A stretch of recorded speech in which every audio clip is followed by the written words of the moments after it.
idea na magawag ka pa ng buhok. Di ba? Pasensya na. Yes, meron akong kilala. Okay, so bakit mo pinapahiran ng alcohol ang iyong mga kamay? Ano daw ginagawa ng alcohol yung mga luma? Andun paano ka sa well, iyon ay tungkol naman sa pahiran. Pahirin, bula. Pahiran, butangin. Ganun lang ang simple yun. Talang mo pala sa ay liwag-siwag ganda rin. Well, bastong gamit ng operahin at operahan. Ang operahin class ay tinutukoy ang tiyak na bahaging tinitistis. Tinitistis. Ha? Well, sa halimbawa, excuse me. Ang mga mata ng matanda ay operahin bukas. Versus, it talks about sa parte ng katawan natin na mag-undergo ng operation. Ha? Ito. Operahin mo bukas, ito. Kita ito? Nakikita niya yan? Operahin yan bukas. Kailan nakatakda ang operahin niya yung bukol sa dibdib? Kailan yata? Operahin na ang bukol sa tuhod ni Hernani. Operahin na ang bibiyang puso. Operahin na. Alisin na. Ayunin na. Yun. Pag sinabi naman natin class na operahan, tinutukoy nito ang tao at hindi ang bahagi ng katawan. So in other way around, pag sinabi natin operahin, it talks about the body parts na mag-a-undergo ng operation. Pag sinabi natin operahan, it talks about the person itself. Yung tao mismo, yung hayop mismo, the subject itself. Pag sinabi natin operahin, it talks about the body parts. Bakit ako nag-English? Okay, ulitin ko. Liwatanin ko para mas maintindihan nyo. Pag sinabi natin operahin, tinutukoy niyan ang parte ng ating katawan na mag-undergo ng operasyon. At pag sinabi naman natin operahan, ang tinutukoy niyan class ay ang tao mismo, ang hayop mismo. Ganun kasimple. O ang subject mismo. Operahin. Operahan pala. Operahan na ng doktor ang naghihirap na may sakit. Inooperahan na si Emil kahapon. Si Vic ay kasalukuyang inooperahan sa pagamutan ng St. Luke. Which is class, makikita natin sa halimbawa na merong tauhan, na merong tao na tinutukoy dahil nga class, iyan ang pinapatungkulan ng salitang operahan.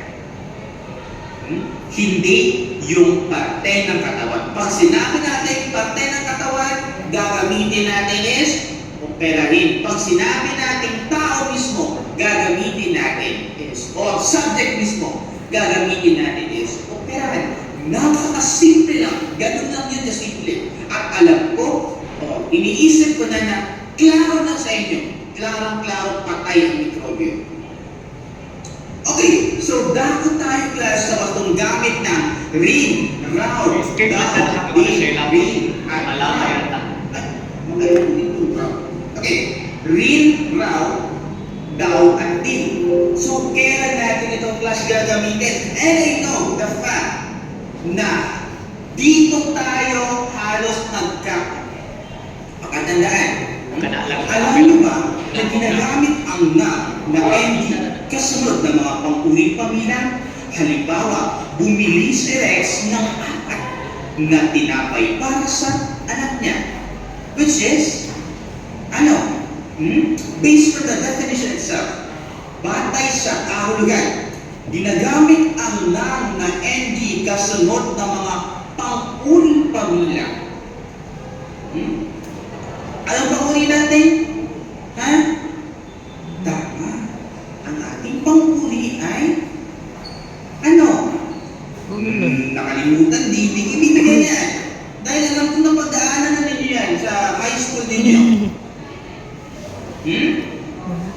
Ay, sige, it will be your assignment. Pero hindi nyo alam, maging ngayon pa na college na kayo, hindi pwede yan. Next, naglabas ang nanay ng 8 baso ng tubig para sa mga bata.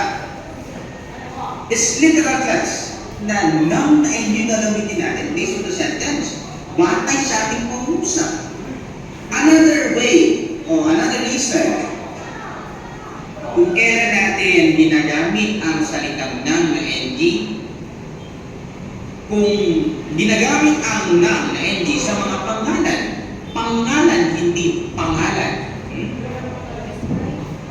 Gaya ng halimbawa, pumunta ng paaralan ng guro, kinuha ng bumbero ang balde sa kusina. Sino ang pumunta ng paaralan? Ang guro. Kinuha ng bumbero ang balde sa kusina. O, saan pala pumunta ang guro? Sa paaralan. Okay. Sino ang kumuha ng balde sa kusina? Ang bumbero. It has something to do with that kind of pattern. Okay? So next, ginagamit ang noun NG upang magsaad ng pagmamay-ari. Uy, pagmamay-ari. Bakit? Ang tiwala ng tao ay mahirap makuha, kaya ingatan mo ito. Ang silid-aralan ng mga bata ay pinaka. Ano? Ginagamit ang noun upang magsaad ng pangyayari. Right after using the noun na NG, doon na tayo nagsasaad ng pangyayari. Based on the sentence, ang tiwala ng tao ay mahirap makuha, kaya ingatan mo ito. Ang silid-aralan ng mga bata ay pinaka. Okay. So next, ginagamit ang noun kapag ang sinusundang salita ay pang-uri. Pang-uri. Bumili ng magandang damit ang tatay para ibigay kay nanay. Kinuha ng masunuring bata ang basura at inilalagay sa nararapat nitong kalalagyan.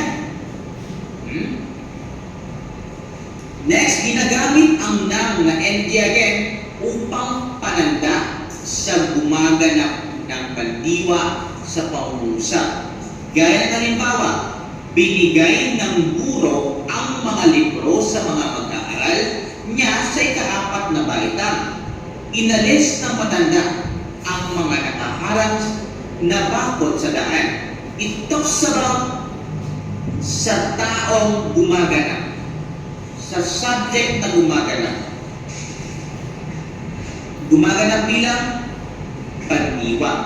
Binigay ng guro ang mga libro sa mga mag-aaral niya sa ika-4 na baitang. Binigay ng guro. Inalis ng matanda. Okay.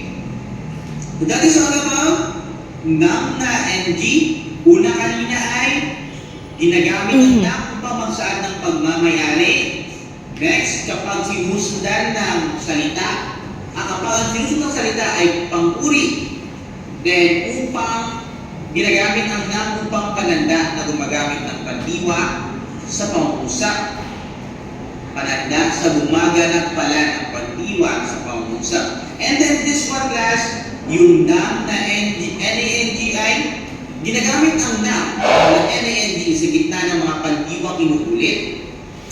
Gaya nito, takbo ng takbo ang bata sa parke sa sobrang kaligayahang naramdaman niya. Lakad ng iyak-iyakan, ikot ng ikot, iyak ng iyak. Yan class yung mga pangyayaring ginawa ko ng mga panahon. Nasa kalagitnaan ako ng mas tibig damdamin. Mas hindi sakit. Kirot. Abdi at kirot. Ano ka mo? Well, next. Madalas na uubusan ng pera si Demetrio sapagkat siya ay yung tipong bigay ng bigay sa ibang tao. Bigay ng bigay. Yes. Literally, huwag tayo yung tipo na bigay lang ng bigay. That at the end of the day, hindi natin talaga masisiguro na meron talaga tayong matatampunan. Lalo pa sa panahon ngayon, it's okay class na maging kind tayo, but then at some point, we need to take a look for ourselves, consider ourselves also, na darating yung panahon ng mga kailangan natin ganito, ganyan. Okay? Next.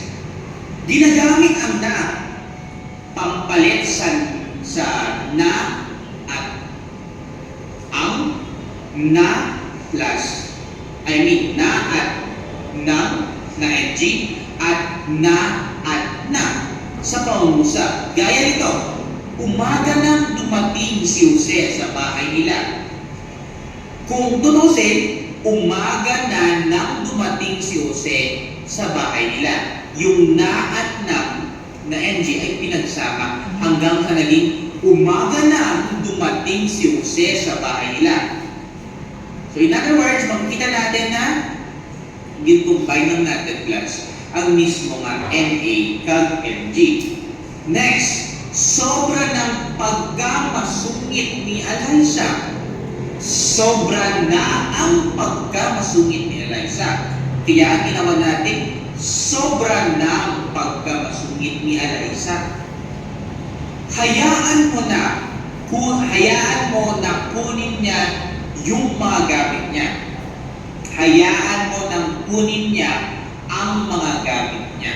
Which is, makikita natin, add natin plus or combine natin ang na plus ang na kag another na.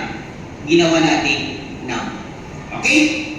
Next, I think that I'm going to end this video presentation sa nam lang muna dahil medyo gutom na si Sir. I think it's already 8:36 in the evening. Okay?